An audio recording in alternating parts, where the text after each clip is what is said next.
if you look back in the 1980s of what Dubai looked like, and you look at where they are today, they've been able to leapfrog countries, that with innovation, and they're always looking at the latest and greatest. They're not looking at something that's just always safe, right? And I think that's the innovating culture that I found here in Dubai that I absolutely love.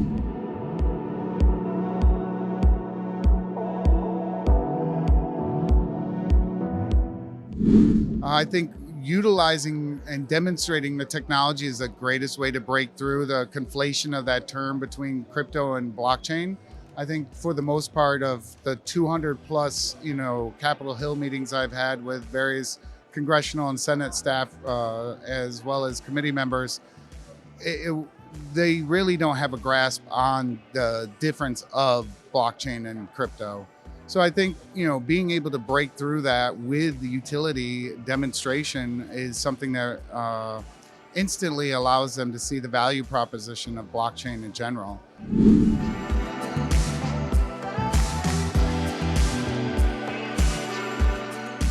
With cybersecurity, it comes at a great cost. Everybody's trying to scare whether it's transactions or their data, whether you're talking about Visa or whether you're talking about Microsoft or Google or Amazon. And so one of the core problems with today's legacy infrastructure is there's this holy reliance or heavy reliance on trusted third parties, as well as no certain way to actually monetize data. Even today on the internet, there's a cost to sell something, which is around $2. And that's because you have to use a third party to actually process those transactions. With blockchain, what's interesting is you can now decentralize or just distribute those records, and it becomes economically inconceivable to hack them. However, because of this trusted or heavy reliance on a third party, we can mitigate some of that, and we can monetize the internet with a fraction of a penny per kilobyte.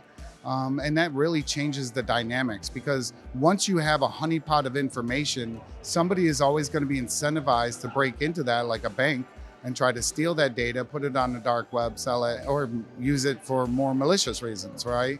And now with blockchain, you can have a barrier and allow these enterprises to remove their data silos to communicate more securely with each other and more safely. And this has profound effects, not just for cybersecurity, where you're economically disenfranchising somebody from attacking your records, but even beyond that to any value proposition or any industry, such as sustainability. Actually, it was in 2015, 2016, I tripped over Dr. Craig Wright explaining the real value proposition of Bitcoin being this bit data coin finance and this fusion of data and finance. And as a technologist, as somebody that's consulted about technology over 20 years, if you plugged it in, if it had a light, if it made a noise, I probably consulted on it. It really started to make sense to me at that moment. Bitcoin prior to that, the narrative was something that I never could really buy in.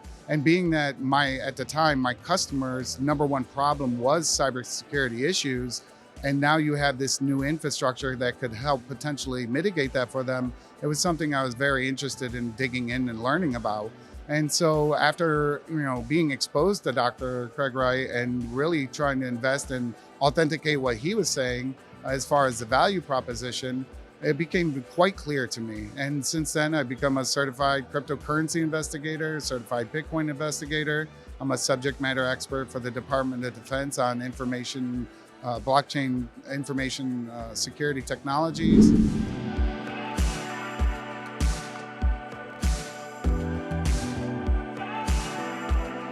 So I think the main piece is, again, breaking this conflation between cryptocurrencies and getting them to understand this is data infrastructure. This is, the next evolution of the internet. And this allows us to be able to trust and have identity and be able to efficiently trade data securely, more securely than we can do today.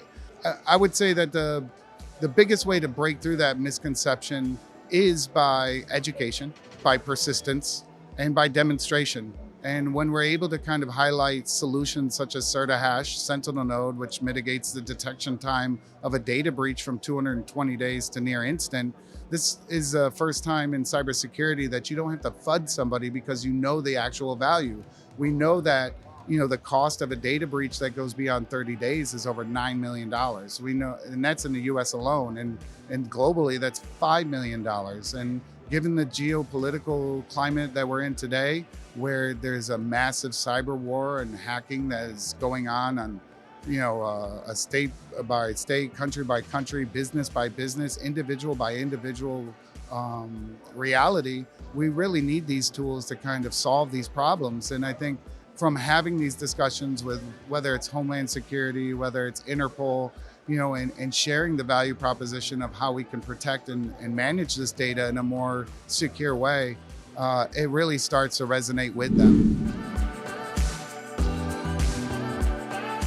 CertaHash Sentinel node specifically is something that we collaborated with IBM over the last 3 years to roll out an enterprise solution.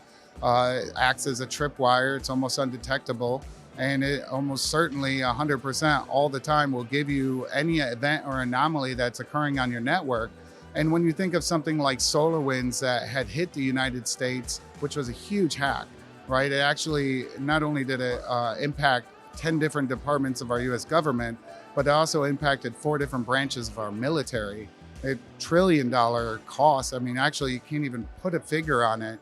And so, again, this is a substantial problem. And ultimately, technology should serve a purpose, right? So if we're talking about an emerging technology, we need it to be more efficient, more cost effective, and be more productive than a legacy technology. And that's exactly the proposition that BSV blockchain specifically offers because of the unbounded scale. And it starts to break through these the misinformation that's been really put out there. Everything from the sustainability of proof of work, right, to the actual value proposition of what blockchain or crypto is to be.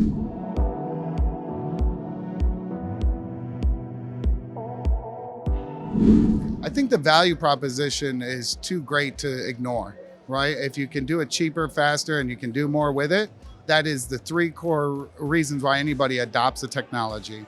And if it's not able to scale and provide a humanitarian impact, then what are we talking about here? And I've said it before, it's not innovative that I can send $100 in cryptocurrency around the world. I could send $100 in bullion in the same day if I really wanted to. What's really innovative is that I can send a fraction of a penny with data attached, right? And that just small value proposition for individuals is great. But now when you're dealing with an entire industry that needs to be able to work more efficiently together and trust each other without opening up, the doors for everybody else to come in and attack them, now you're really starting to turn these dials that companies and governments require today. I mean, if you just look at this city, it's one of the most innovative cities on the planet. And, I think they serve as almost an example for even other UAE states and Saudi and other areas in the world that they're, these countries can, compete on a global level with even the greatest countries on the earth. And, just looking at the sheer attendance here, the sheer amount of technology and the innovation that's occurring, you wouldn't find this anywhere else. So I love Dubai. It's one of my favorite places to visit, and the culture here is incredible.